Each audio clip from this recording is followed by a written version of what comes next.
बिस्मिल्लाहिर्रहमानिर्रहीम। अस्सलाम वालेकुम। आप देख रहे हैं मामा आइडियाज़। तो कैसे हैं आप सब।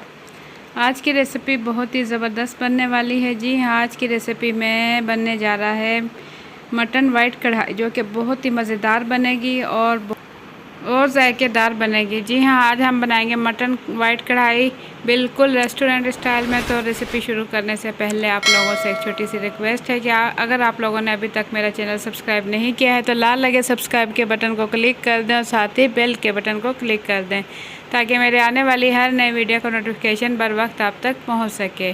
और अगर आप लोगों ने अभी तक मेरी वीडियो लाइक नहीं की है तो जल्दी से वीडियो के नीचे दिए हुए लाइक के बटन को भी क्लिक कर दें।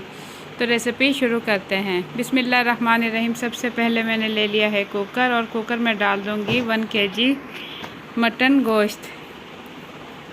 इसके बाद इसमें डाल दूंगी पानी में इसमें डाल दूंगी तकरीबन 1.5 गिलास पानी डालने के बाद 1.5 गिलास पानी डालने के बाद मैं इसमें डाल दूंगी नमक 1 खाने का चम्मच, और ढक्कन ढककर मैं इसे पकाऊंगी। पहले 5 मिनट में इसे पकाऊंगी हाई फ्लेम पर। उसके बाद मैं इसकी फ्लेम कर दूंगी लो। 10 से 12 मिनट बिल्कुल लो फ्लेम पर पकाने के बाद यहाँ मैं ढक्कन खोल के आपको दिखा रही हूँ। तो पानी इसका हल्का हल्का पानी है और मटन अच्छे से गल चुका है।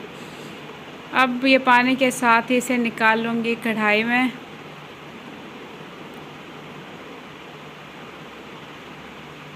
ये 1 किलो मटन लिया था मैंने, जो कि अच्छे से मैं गला चुकी हूँ। अब मैं इसे चूल्हे पर रख कर इसका पानी खुश कर लूँगी। फ्लेम इसकी कर दूँगी हाई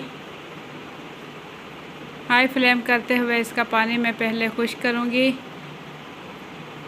और इसके अंदर डाल दूँगी 2 खाने के चम्मच अदरक लहसुन का पेस्ट। 2 खाने का चम्मच अदरक लहसुन का पेस्ट डालने के बाद इसमें डाल दूँगी कुछ मसाले में मैंने लिया है 1 खाने का चम्मच ज़ीरा पाउडर, और 1 चाय का चम्मच लिया है वाइट मिर्चें पिसी हुई, और 1 खाने का चम्मच ले लिया है सूखा धनिया पाउडर। ये तीनों चीज़ें इस टाइम में इसमें शामिल कर दूँगी। लाल मिर्चों का इस्तेमाल मैं इसमें बिल्कुल नहीं करूँगी।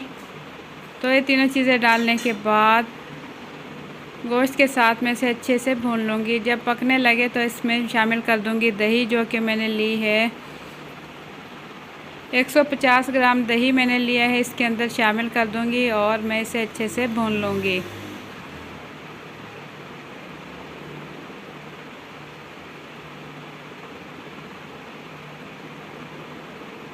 मटन अच्छे से गला होना चाहिए। तो इस टाइम मैं इसमें डाल दूँगी 3 से 4 चम्मच डाल दूँगी घी, क्योंकि जो रेस्टोरेंट में जो कढ़ाई बनाई जाती है उसके अंदर घी का ही इस्तेमाल किया जाता है। तो इस टाइम मैंने इसमें डाल दिया है घी डालने के बाद इसे मैं मीडियम फ्लेम पर भून लूँगी।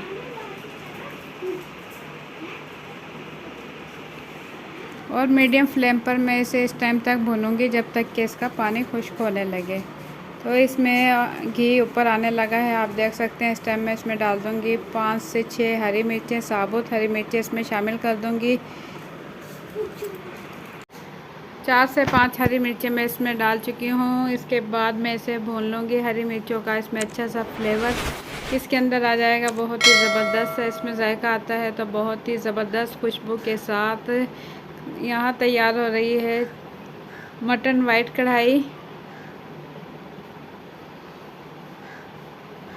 बहुत ही ज़बरदस्त सी खुशबू के साथ मटन कढ़ाई हो रहा है तैयार। तो यहाँ आप देख सकते हैं ऑयल इस टाइम इसमें होने लगा है अलग। तो इसकी फ्लेम मैं बिल्कुल कर दूँगी इस टाइम लो। बिल्कुल लो फ्लेम करने के बाद मैं इसमें डाल दूँगी क्रीम। जी हाँ, मैंने ली है क्रीम, और क्रीम मैंने ली है 100 ग्राम क्रीम इस टाइम मैं इसमें शामिल कर दूँगी। और फ्लेम अब मैं इसकी तेज़ नहीं करूँगी, बिल्कुल धीमी फ्लेम पर, ज़ीरो फ्लेम पर ही मैं इसे छोड़ दूँगी। जैसे कि बिल्कुल दम पे इसे छोड़ दूँगी, ताकि क्रीम का इसमें अच्छा सा फ्लेवर आ जाए और वाइट मटन कढ़ाई खुशबूदार हो जाए तैयार। तो इस टाइम मैं इसमें डाल दूँगी एंड में इसमें डाल दूँगी 1 चाय का चम्मच पिसी हुई काली मिर्च। तो पिसी काली मिर्चों का इस्तेमाल इसमें बिल्कुल एंड में किया जाता है। जो रेस्टोरेंट में मटन कढ़ाई बनाई जाती है, मटन वाइट कढ़ाई बनाई जाती है, बिल्कुल उसी स्टाइल में मैं बना रही हूँ मटन वाइट कढ़ाई। तो यहाँ मटन वाइट कढ़ाई हो चुकी है तैयार। इस टाइम चूल्हा बंद करने के बाद इसके ऊपर डाल दूँगी लंबाई में कटी हुई हरी मिर्चें और लंबाई में कटी हुई अदरक। इससे बहुत ही ज़बरदस्त सी खुशबू और बहुत ही ज़बरदस्त लुक आती है। तो आप लोगों को मेरी आज की ये रेसिपी कैसी लगी, अपना फीडबैक कमेंट्स के ज़रिए ज़रूर दें। अगर आप लोगों को मेरी रेसिपी पसंद आई है तो वीडियो के नीचे दिए हुए लाइक के बटन को ज़रूर क्लिक कर दें। और अगर आप लोगों ने अभी तक मेरा चैनल सब्सक्राइब नहीं किया है तो लाल लगे सब्सक्राइब के बटन को क्लिक कर दें और साथ ही बेल के बटन को क्लिक कर दें। तो इसी के साथ मुझे दें इजाज़त। अपना बहुत सा ख्याल रखें, दुआ में याद रखें। अल्लाह हाफिज़।